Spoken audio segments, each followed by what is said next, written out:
to chasing epiphanies. When knowledge is power, power corrupts, and corruption is celebrated for its own sake.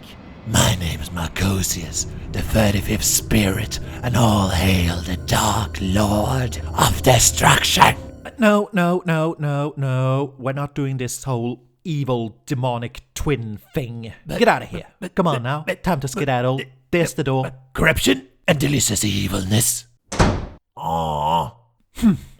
Anyways, this is the review of Dean Koontz' Hideaway.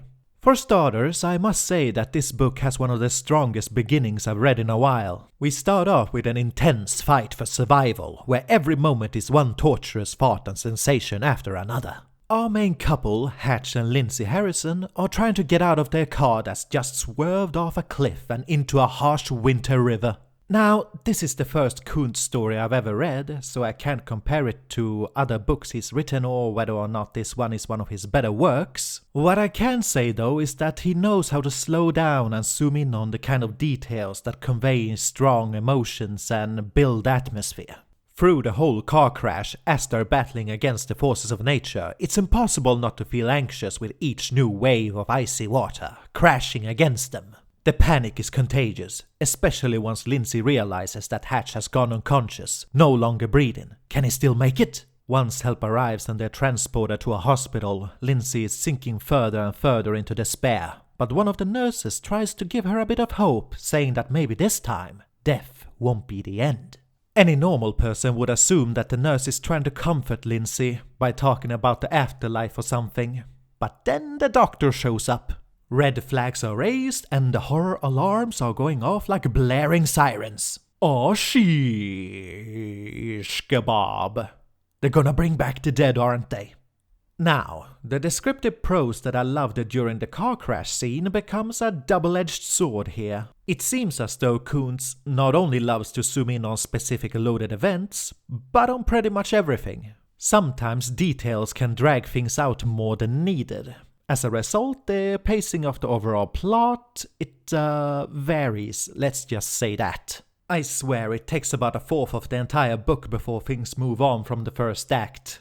The car crash, the transport to the hospital, the resuscitation of Hatch. This is just the setup for the story we're about to experience. Having gained a new perspective on life after a near-death experience, both Lindsay and Hatch are giving new strength to patch up their relationship that's been going downhill for years. Understandably so, since in the past they lost their only son to cancer.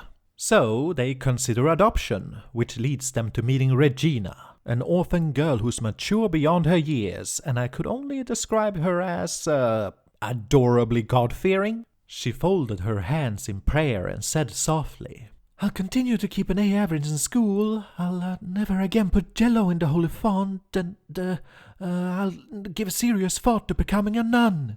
Still not good enough. "And I'll eat beans!" That ought to do it. God was probably proud of beans.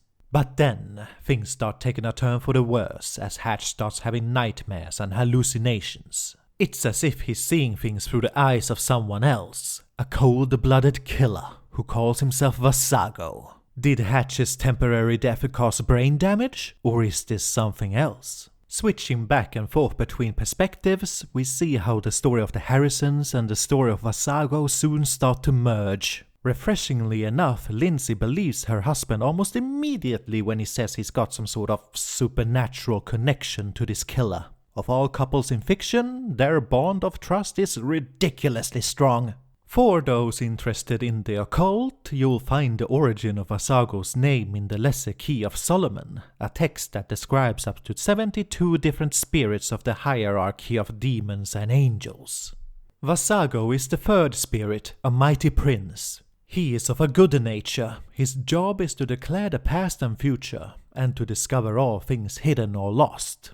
Vasago's nature in this story, however, is anything but benevolent.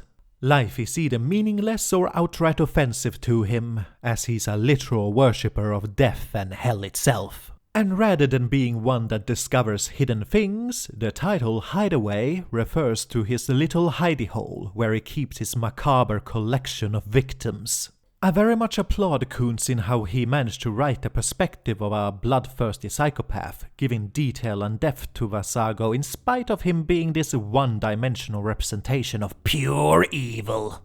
Until one special glorious night in his 12th year, he had been one of the enslaved masses, dumbly plodding along according to the rules of so-called civilization, though they made no sense to him. He pretended to love his mother, father, sister, and a host of relatives, though he felt nothing more for them than he did for strangers he encountered on the street. He wondered if something was wrong with him, a crucial element missing from his makeup. He was amazed at how convincing others found him, for he could hear the insincerity in his voice, could feel the fraudulence in every gesture, and was acutely aware of the deceit behind his every loving smile. Then, one day, he suddenly heard the deception in their voices and saw it in their faces, and he realized that none of them had ever experienced love either, or any of the nobler sentiments. They were playing the game too.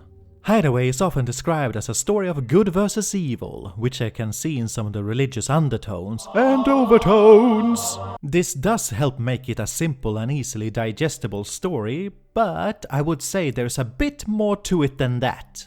The religious themes only truly have any impact right at the end, but if you look at the bigger picture, the story can be divided into 3 distinct plot threads. 1. The Harrisons creating a new life for themselves, struggling with the grief of losing a son and moving on to new things. 2. Vasago killing people, convinced that life is a meaningless charade, where satisfying one's base urges is all there is to it. And 3. The doctor who revived Hatch, who wonders if the patients he saves are good or bad people, questioning if all lives are equal. With this in mind, I'd say Dean Koontz's Hideaway is ultimately a story about the sanctity of life and the many perspectives surrounding this topic. Those who enjoy more straightforward supernatural thrillers, who are fine with some of the writing being rough around the edges, will probably enjoy this one. And that about does it for this review. And always remember, intelligence is sexy, so be the sexy you. Read a book. Hail Satan. No!